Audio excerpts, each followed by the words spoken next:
یعنی شرعی دم وہ کیا ہوتا ہے، اس کے بارے میں عرض کر دوں کس چیز کو رقیہ شرعیہ کہا جاتا ہے، اور نبی پاک صلی اللہ علیہ وسلم کون سا دم کرتے تھے جس کو رقیہ شرعیہ کہا جاتا ہے، اور کس بات کی آپ نے اجازت دی۔ نبی اکرم صلی اللہ علیہ وآلہ وسلم بالعموم جو دم کرتے تھے، اور آپ کو جو دم کے طور پر دو صورتیں دی گئیں وہ معوذتین تھیں،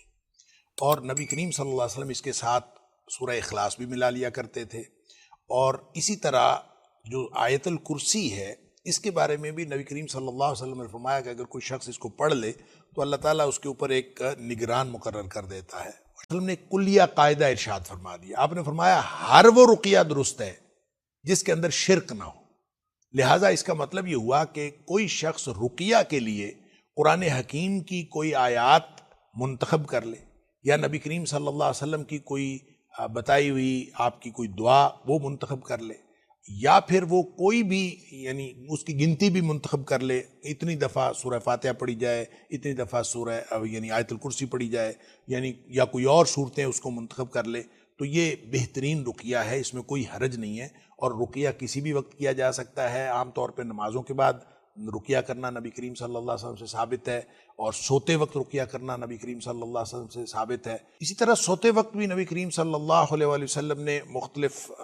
دم سکھائے ہیں، اس میں خاص طور پر جو یہ رقیہ ہے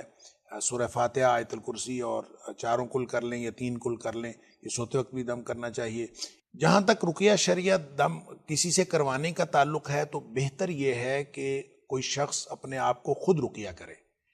اس میں سب سے بڑی چیز جو ہوتی ہے، چاہے کسی کو جادو ہو، چاہے کسی کو نظر بد ہو، چاہے کسی کو جنات کی شکایت ہو، ہر چیز کا جو علاج ہے وہ قرآن ہے، اور قرآن سے بڑا اور کوئی رقیہ نہیں ہے۔ تو کوئی شخص کسی بھی طرح اپنے تجربے کے مطابق قرآن حکیم کی کوئی بھی آیات مختص کر کے، جیسے لوگوں نے آیات سحر جو ہے وہ نکالی ہوئی ہوتی ہیں دم کرنے کے لیے، یا کوئی بھی آیات وہ دم کی جا سکتی ہیں۔ ہر شخص کا اپنا اپنا تجربہ ہے، نبی پاک صلی اللہ علیہ وسلم نے اس کی اجازت دی ہے۔ ایک مسنون دم ہے، باقی جائز دم ہے۔ ہر وہ دم جائز ہے جس کے اندر شرک نہ ہو، خود کرنا چاہیے، یہ زیادہ بہتر ہے۔ اصل چیز توجہ ہوتی ہے، جتنی زیادہ توجہ سے آپ رقیہ کریں گے اتنا زیادہ اس کے اندر تاثیر ہوگی۔ بعض لوگ